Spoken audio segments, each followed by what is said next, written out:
mengisi waktu dengan kajiannya. Udah mulai nanti? Oh, udah. Allahumma salli wa sallim ala nabiyina Muhammad. Rasulullah sallallahu alaihi wasallam mengatakan, nikmatani maghbunun fihima katsirun minan nas. Ada dua nikmat yang kebanyakan manusia itu terpedaya dengan nikmat tersebut. Mereka tidak menganggap itu nikmat, atau hal itu dianggap hal yang biasa, padahal itu nikmat. Yang pertama, kesehatan. Kita tahu bagaimana kondisi dunia dengan corona ini. Dikasih satu penyakit yang kemarin anak ngobrol sama teman-teman, sebesar apa sih virus corona itu? Sebesar apa? Mungkin dengan mikroskop nggak kelihatan. Mungkin harus dengan yang lainnya baru nampak besarnya. Kecil sekali. Tapi membuat dunia jadi kebingungan. Kita pun seperti itu. Ketika nikmat sehat diambil dari kita, wallahi jamaah, makanan yang enak tidak bisa kita makan.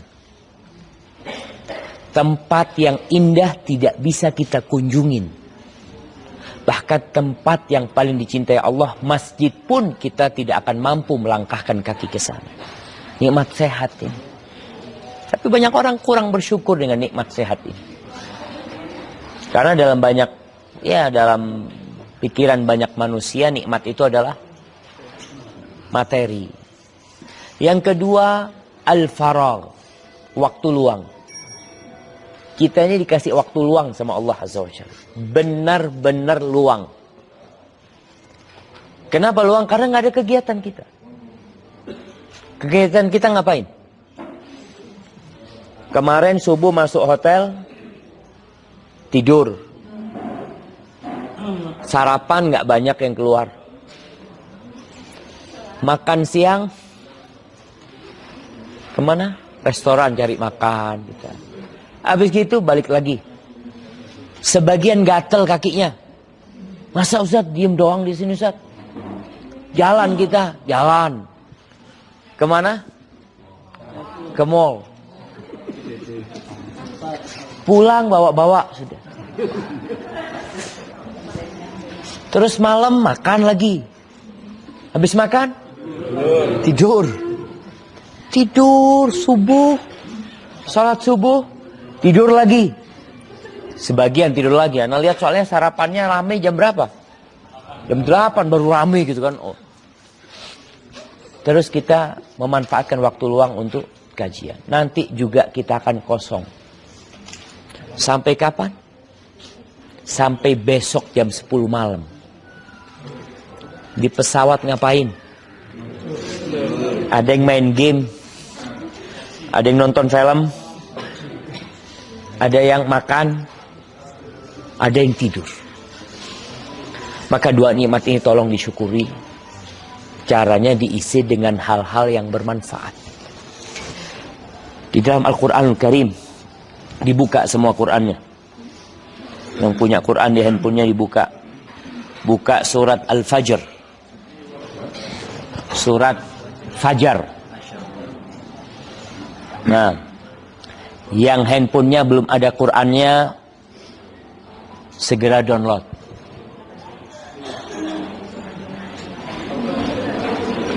Udah dapat? Nah, silakan siapa yang mau baca? Yang keras suaranya. Ya Allah. Yang keras, Dok.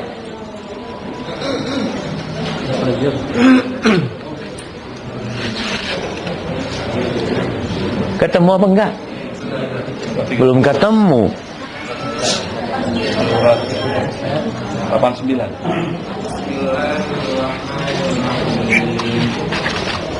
والفجر وليال عشر والشفع والوتر والليل إذا يسر هل في ذلك قسم لذي حجر ألم تر كيف فعل ربك بعاد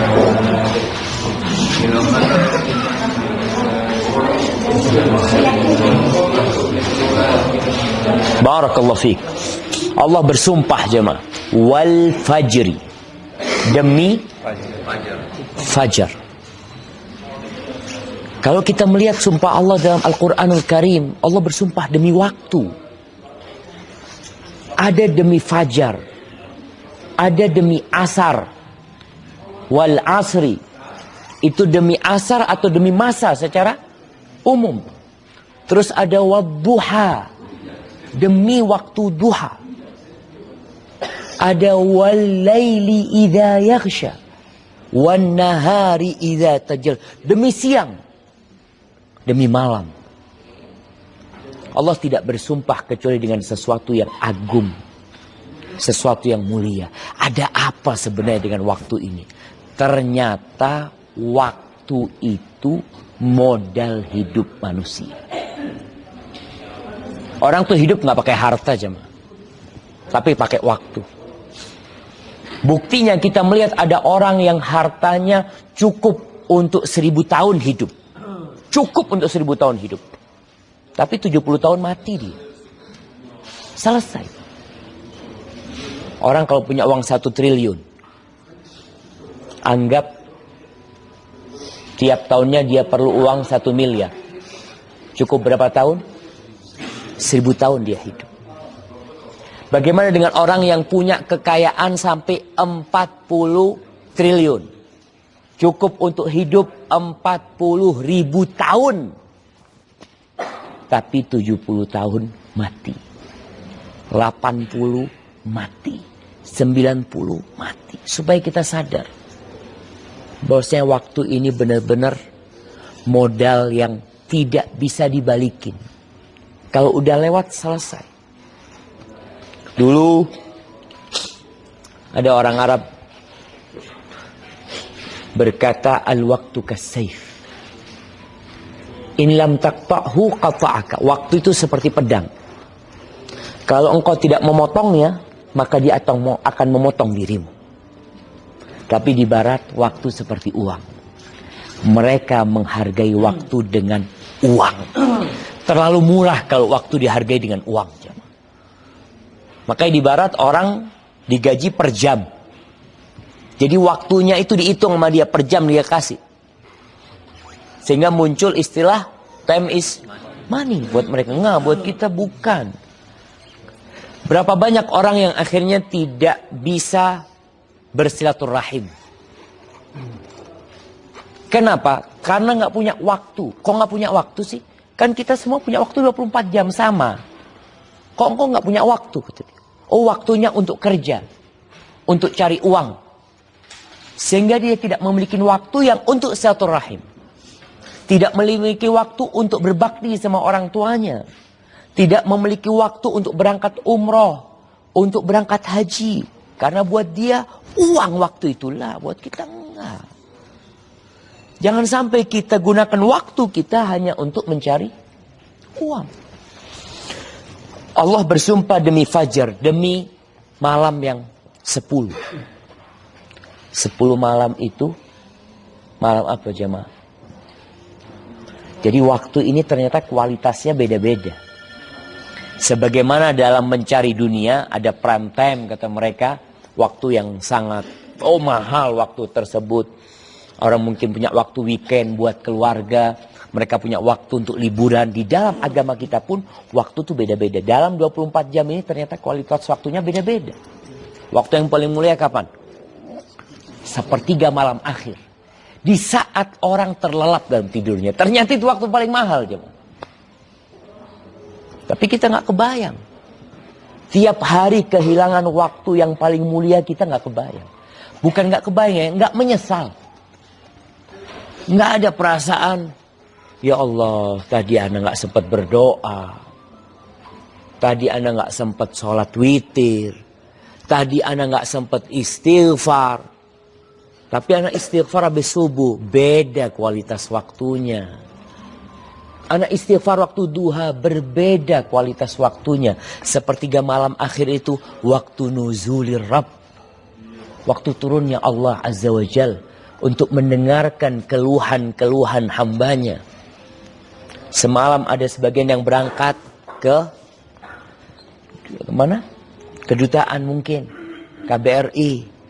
Ada yang mungkin mau mengeluh, mau menyampaikan curhatan yang ada dalam hatinya. Iya. Tapi kenapa kita nggak curhat sama Allah Azza wa Jal? Allah dengerin. Kalau kita lihat sekarang, keberangkatan kita malam ini, pasti nggak? Belum tentu. Kalau Allah berkehendak tidak berangkat.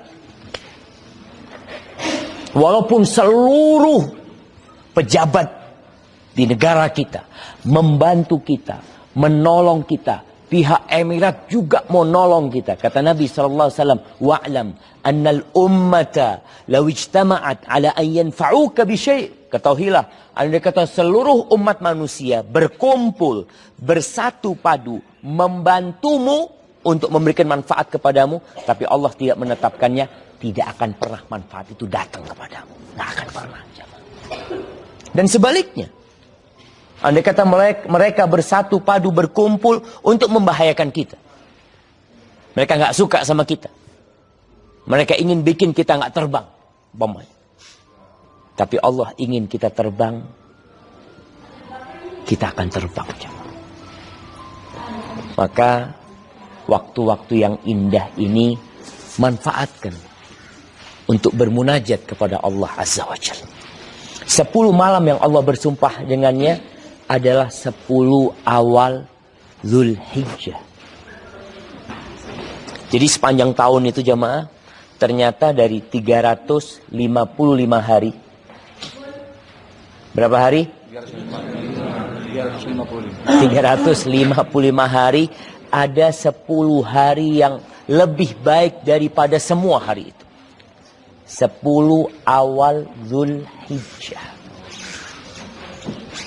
Yang kata Nabi Muhammad sallallahu alaihi wasallam, "Ma min ayyamin al-amalu salihu fihinna ahabbu ila Allah min hadhil ayyam." Tidak ada hari-hari yang beramal soleh di waktu itu lebih Allah cintai daripada beramal soleh di 10 hari ini. 10 awal Dzulhijjah. Para sahabat mengatakan, walal jihadu fi sabilillah. Apakah berjihad di jalan Allah pun tidak sebanding dengan beramal soleh di 10 awal Dzulhijjah? Walal jihadu fi sabilillah. Jihad pun tidak dapat menandingi beramal soleh. Beramal soleh maksudnya sholat, zakat, semua amal soleh. Berbakti sama orang tua nggak akan bisa menandingi. Illa rajulun. Kecuali satu kondisi. Seorang kharaja bimalihi wa nafsi. Orang itu berjihad di jalan Allah. Dia bawa hartanya sebagai perbekalan dia. Dia bawa persenjataan dia. Kemudian dia bawa nyawanya. Dan tidak ada satupun yang pulang ke rumahnya. Baru itu tidak tertandingi. Walayalin asyr. Coba kita melihat semua yang sudah berumur di atas 40 tahun. Berapa banyak 10 awal Dzulhijjah itu pergi tanpa amal soleh. Di negeri kita banyak orang gak peduli dengan 10 awal Dzulhijjah. Bahkan gak tahu ada apa di sana. Nggak rame. Tidak seperti 10 akhir Ramadan. 10 akhir Ramadan semua pada iktikaf. Iya. Akhir 10 Ramadan ini memang malamnya lebih utama daripada 10 awal Dzulhijjah. 10 awal Dzulhijjah itu jamaah, di situ ada haji yang tidak dapat dilakukan oleh semua manusia. Ada haji yang waktunya hanya 10 awal Dzulhijjah. Kalau bicara iktikaf, kita bisa iktikaf di selain bulan Ramadan? Bisa. Kita sekarang mau iktikaf. Berangkat ke masjid iktikaf. Kalau bicara sholat malam, Masya Allah. Ada yang kehilangan ibunya. Masya Allah. Masya Allah. Kita jadi kuat jamaah terdampar karena ada anak kecil yang ikut terdampar bersama kita. Ngomong anak kecil. Ana pernah naik kapal kayu, diundang ceramah. Dari Banyuwangi naik kapal ke Pulau Pagerungan kecil. Baru pulang dari Madinah kita. Diundang. Ana tanya, berapa jam naik kapal? Kata dia 18 jam, Ustaz. Kapal kayu jam. Kapal kayu. Panjangnya 14 meter kapal itu. Bukan, kapal kayu. 14 meter, nggak ada kursinya. Yang ada itu buat, perutnya itu buat barang-barang mereka jualan. Kita numpang. Ana waktu diantar sama yang nemenin, kita naik ini Ustaz. Allahu Akbar. Ana pikir kita ngantri beli tiket ya. Ternyata numpang sama pemilik kapal. Boleh numpang. Ana kecil, ya Allah.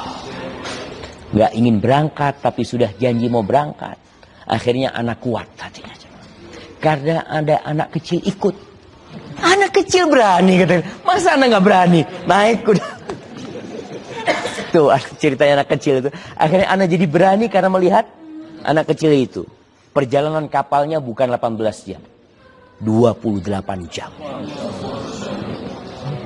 Itu mesinnya di tengah lautan mati. Kita diombang. Tapi anak tetap kuat karena ngelihat. Anak kecil, masa anti mau nangis? Tuh anak kecil. Nah, kembali kepada 10 awal Dzulhijjah. Apa sih amalan yang dilakukan pada 10 akhir Ramadan? Semuanya bisa dilakukan di 10 awal Dzulhijjah.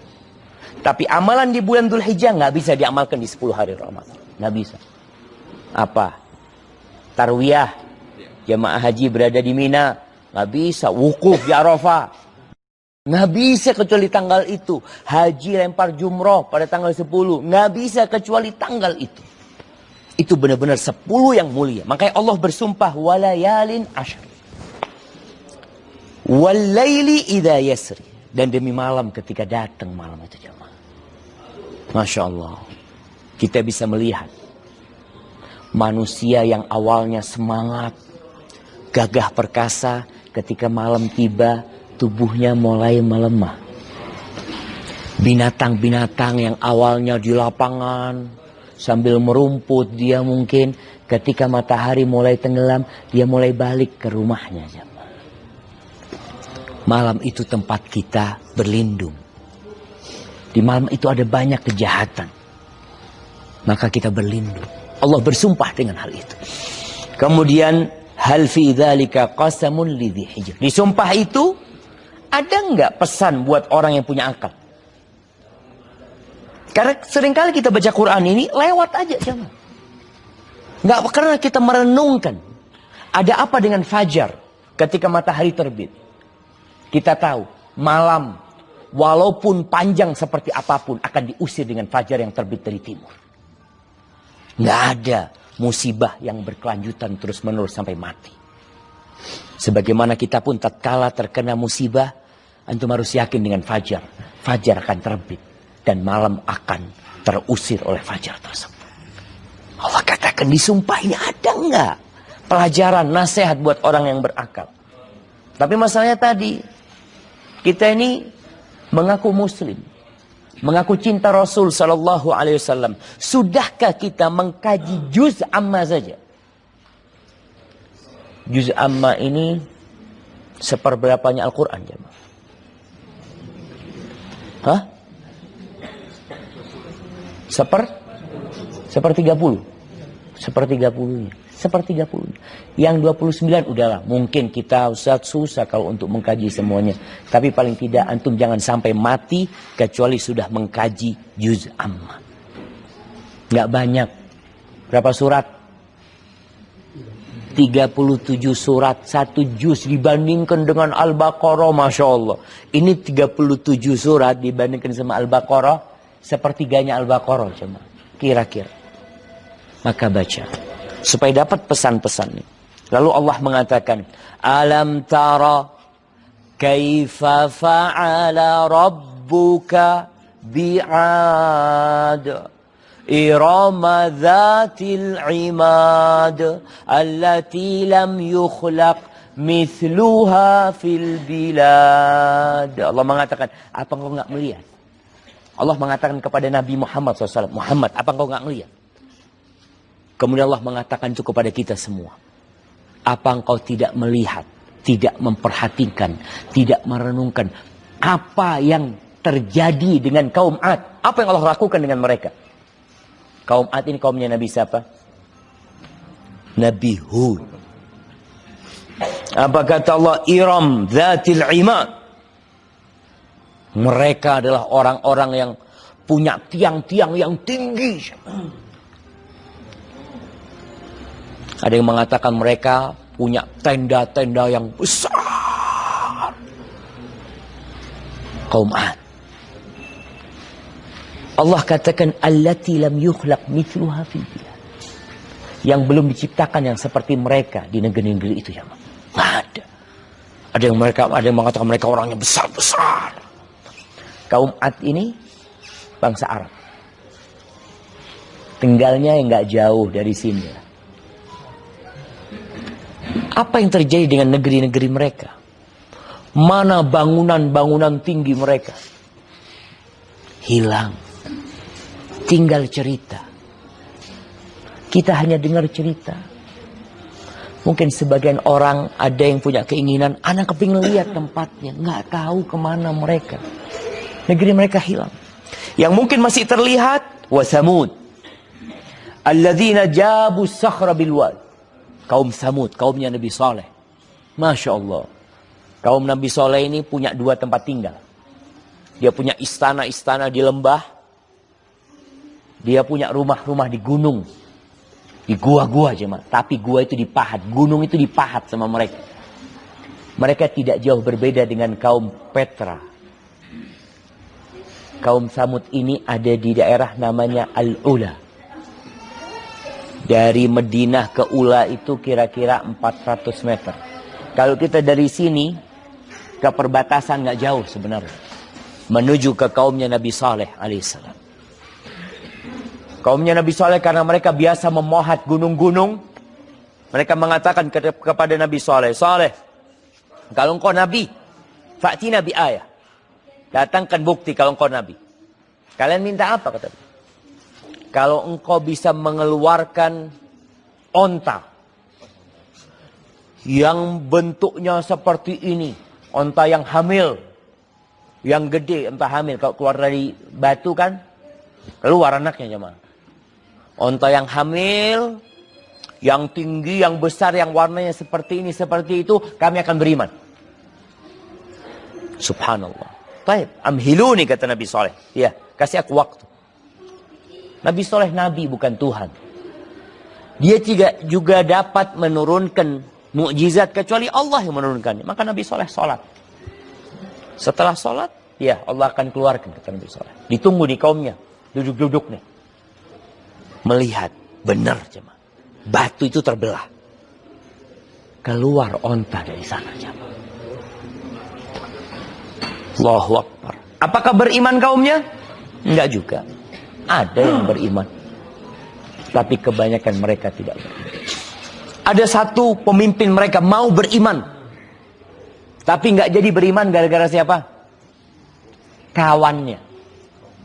Kawannya. Kok percaya sama soal itu sihir itu macam-macam.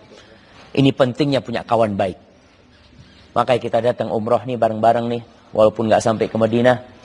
Ana berbahagia sekali bisa punya kawan-kawan seperti bapak-bapak dan ibu-ibu. Masya Allah. Sampai ada jamaah yang ngomong, Ustaz, Masya Allah. Jamaahnya Ustaz ini baik-baik banget Ustaz. Masya Allah. Nggak ada yang teriak-teriak, marah-marah. Apa sabar semuanya Ustaz. Masya Allah. Benar jemaah. Kita disuruh mencari kawan yang baik. Jangan sampai seperti salah satu pemuka kaumnya Nabi Saleh. Nggak jadi beriman gara-gara kawan. Kita pulang umroh. Di sini dapat kawan baik. Ke Indonesia. Balik lagi ke komunitasnya. Dapat kawan-kawan yang lama. Balik lagi. Di sini 5 waktu ke masjid. Masya Allah. Adzan berangkat Ustaz. Berangkat ya. Masya Allah. Sampai Indonesia, dengar adzan ngopi sudah. Masjid. Aduh, nantilah umroh lagi baru ke masjid lagi. Maka kawan, apa yang terjadi dengan kaumnya Nabi Saleh? Subhanallah. Tamatta'u fi darikum thalathata ayyam. Kalian silakan bersenang-senang 3 malam di rumah kalian. Dibunuh ontanya itu terakhir jemaah. Jadi ontanya itu dibunuh sama mereka. Punya anak ontanya itu. Kan hamil dia. Anaknya dikejar. Ibunya waktu mau dibunuh jerit ibunya itu. Supaya anaknya lari. Anaknya dikejar dan dibunuh. Akhirnya kaum itu Allah hancurkan. Dengan apa? Bukan dengan virus. Hanya dengan teriakan. Kemudian kirim angin yang membuat mereka semua mati. Selesai. Dengan teriakan mati. Subhanallah. Terus siapa lagi? Allah katakan lagi. Wa Fir'aun dzil autad. Alladzina taghaw fil bilad fa'aktharu fiha al-fasad fasabba 'alaihim rabbuka sawta 'adzab. Orang berangkat ke Mesir. Ngapain? Ngeliat piramid. Yang ada dalam bayangan mereka ketika melihat piramid siapa? Fir'aun. Ngelihat Sphinx. Ngelihat besar banget tempatnya. Ini mereka hebat. Kok mereka hebat? Kemana mereka? Kenapa engkau tidak berpikir kemana mereka kalau hebat? Mereka dapat membangun piramid begitu tingginya. Yang membangun itu mungkin juga kaumnya Nabi Musa yang diperbudak sama mereka. Dengan kezaliman mereka membangun itu. Sehingga mereka tinggal cerita. Jadi yang ajaib itu adalah bagaimana Allah memusnahkan kaum-kaum yang merasa kuat. Yang merasa gagah perkasa. Dari mulai kaumnya Ad. Dihancurkan dengan angin. Kaumnya Samud dengan teriakan. Dan kaumnya Fir'aun. Zil autad. Jumlah tentaranya Fir'aun dikatakan sampai 600.000. Pada waktu itu. Dia memiliki banyak bala tentara. Masuk ke lautan hilang. Tinggal cerita. Lalu Allah mengatakan. Inna rabbaka labil mirsad. Ingat. Engkau yang masih hidup sekarang. Allah selalu mengawasimu. Allah selalu memperhatikan. Sebagaimana Allah dapat menghancurkan umat-umat sebelumnya. Kalian pun akan hancur. Hanya dengan ucapan Allah. Kun. Mau ngomong apa kita jamaah? Ada pesawat yang terbang. Yang berada di atasnya berbahagia. Mau ketemu keluarganya. Ada yang mau ngantor. Ingat kejadian pesawat yang dari Jakarta ke Tanjung Pinang? Tanjung Pinang. Pangkal Pinang. Lion waktu itu. Pangkal Pinang. Bayangkan semua yang ada di pesawat sedang mempersiapkan diri untuk ketemu keluarganya. Ada yang udah booking tiket balik. Bukan, ini masih berangkat, udah booking tiket, balik. Ada yang sudah pesan hotel.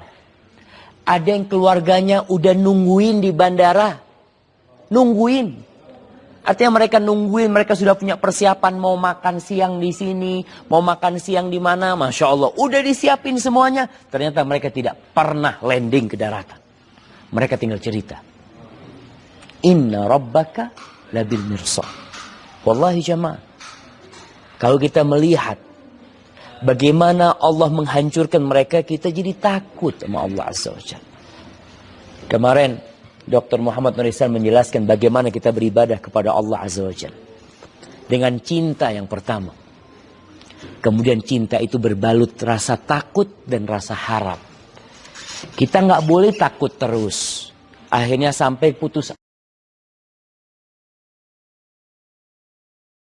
Gitu.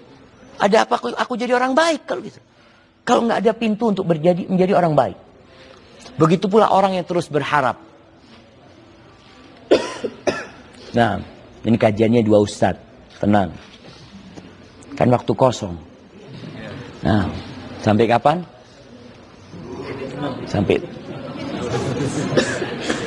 Sampai ke airport kita kaji. Nah, entar Ustaz duduk di sini Ustaz, entar lagi. Insyaallah. Nah, jamaah subhanallah, kita lihat tadi bagaimana pesawat itu tidak pernah landing. Kita nggak pernah tahu dengan apa yang akan terjadi. Maka jangan terus-terusan berbuat dosa. Orang yang tidak punya rasa takut, yang berharap terus. Fadal Ustazan. Sabaqnakum samihuna. Ana jadi nervous kalau di samping beliau ini. Nah, sampai mana? Sampai hilang jemaah. Nah, ya, sampai inna rabbaka labil mirsad. Jadi beribadah kepada Allah Azza wa Jal, selalu berharap sebanyak apapun dosa kita, Allah akan ampunin. Tapi jangan lupa kita takut juga sama Allah Azza wa Jal. Allah mengatakan, Nabbi ibadi anni anal ghafurur rahim. Sampaikan kepada hamba-hambaku Muhammad, sampaikan kepada mereka bahwa aku adalah Rabb yang maha pengasih dan maha penyayang. Sampaikan kepada mereka. Tapi ayatnya nggak cuma di sini, ada lanjutannya. Wa anna azabi huwal azabul alim. Dan sesungguhnya siksaku, siksa yang sangat pedih. Nabi Adam dikeluarkan dari surga karena berapa dosa? Satu dosa. Maka jangan meremehkan dosa. Sebagaimana kita juga terus berharap. Lalu Allah mengatakan, fa'ammal insan. Bicara manusia nih kita. Fa'ammal insanu idza mabtalahu rabbuhu fa'akramahu wa na'amahu fayaqul Rabbi akraman. Nih manusia, kalau dikasih ujian, ujiannya kenikmatan. Orang kalau dikasih nikmat jarang bilang ujian. Tapi kalau dikasih sakit, sedang diuji Pak Ustaz. Kalau lagi banyak duitnya, alhamdulillah Ustaz. Dikasih nikmat, sedang diuji. Allah mengatakan, fa'ammal insan idza mabtalahu Rabbuhu, kalau diuji sama Rabbnya, dikasih cobaan sama Rabbnya, fa'akramahu wa na'amahu, dikasih kemuliaan, kehormatan, dihargain oleh manusia, punya jabatan, dikasih nikmat, kasih harta sama Allah. Apa kata dia? Rabbi akraman. Oh, Tuhanku memuliakan aku, kata mereka.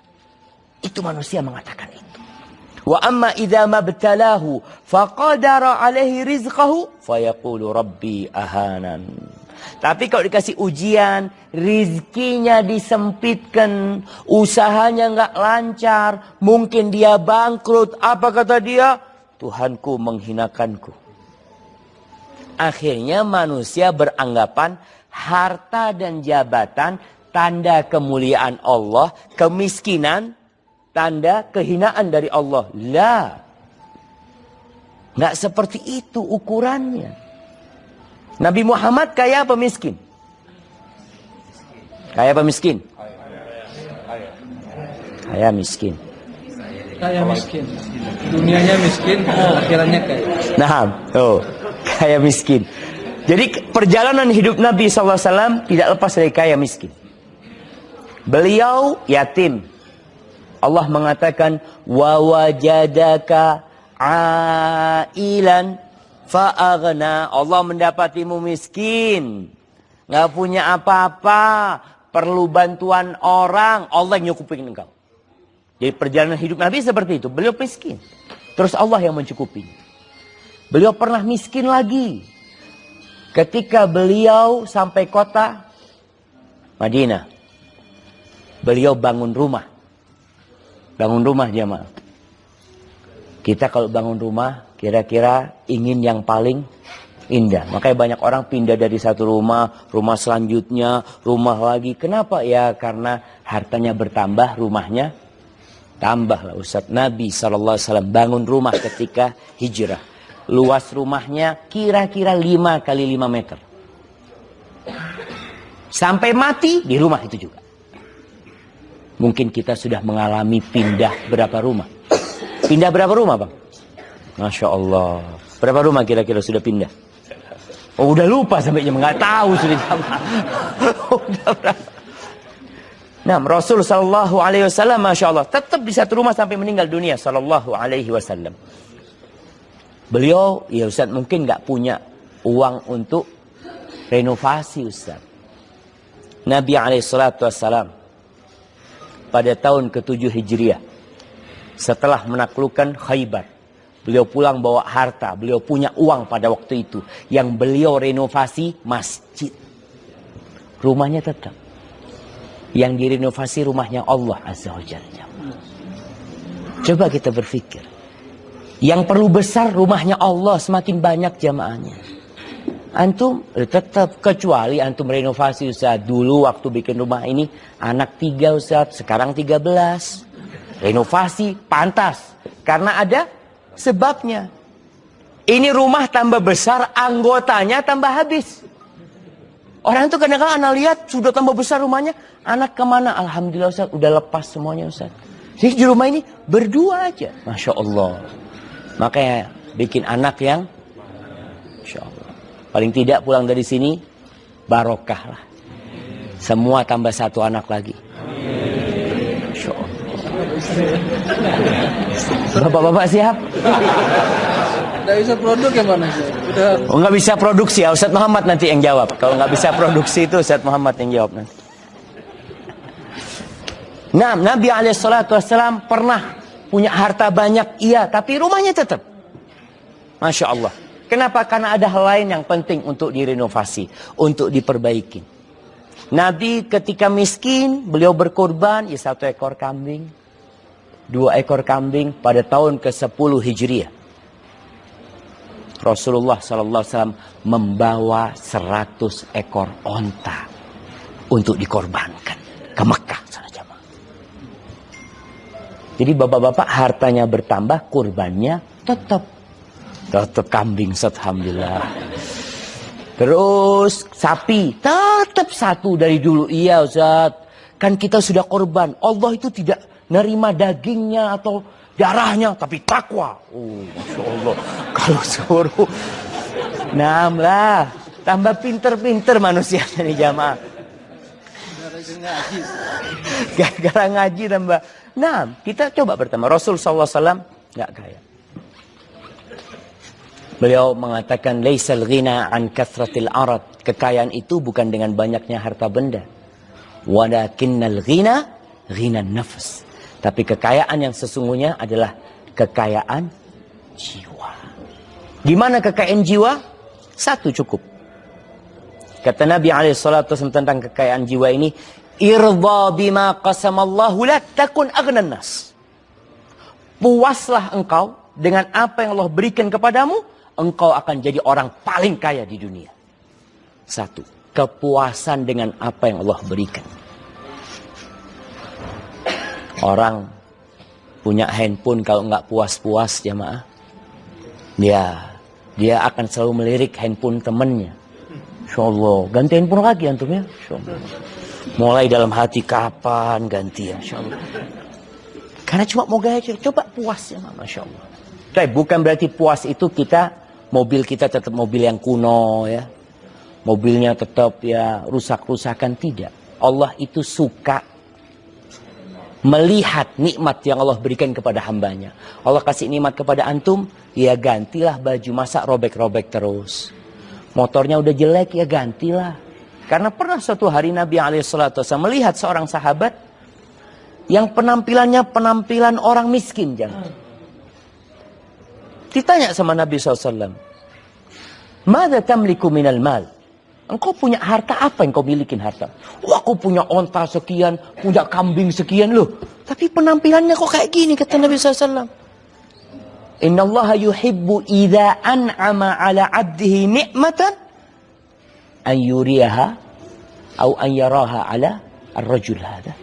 Oh, kama qala Nabi SAW. Allah kalau kasih nikmat itu, Allah suka nikmat itu nampak di diri orang itu. Kelihatan ini orang berada gitu loh. Orang punya. Jadi sekali lagi ternyata harta itu bukan ukuran. Orang itu mulia atau orang itu hina. Tapi di negeri kita kalau orang nggak punya biasanya kurang diberikan. Bahkan rame di Indonesia itu sekarang menilai orang dari penampilannya. Yang pertama dilihat sepatunya. Insya Allah. Berapa nih sepatu? Berapa sepatu? Oh, nggak pakai sepatu. Nah, sepatu lihat sepatu ya 5 juta. Apalagi yang dilihat? Tas, mama tasnya. Jadi wallahu alam jemaah. Anak kadang-kala melihat ya anak-anak, mudah-mudahan diampuni sama Allah Azza wa Jalla. Melihat kadang-kala orang beli tas mahal. Kenapa ya? Ada yang berangkat ke toko tas, kata dia, Ustaz. Anak masuk ke toko tas itu, Ustaz. Orangnya mengeluarkan barangnya pakai kos tangan, Ustaz. Seret, kata dia. Pelan-pelan dia buka. Loh, kalau harus pakai kos tangan, ada apa dibeli gitu loh. Nanti dibeli kan nggak pakai kos tangan lagi yang bawa gitu kan. Pakai kos tangan, nanti disediakan ini dari kulit buaya.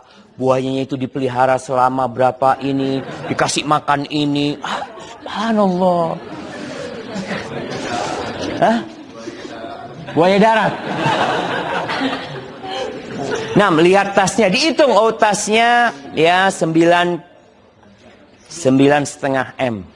Oh, nggak ada lah jamaah ya. 950 juta. Jamnya dilihat. Jam, berapa jam? 2 M jamnya. Allahu Akbar. Jamnya 2 M. Topi berapa bang?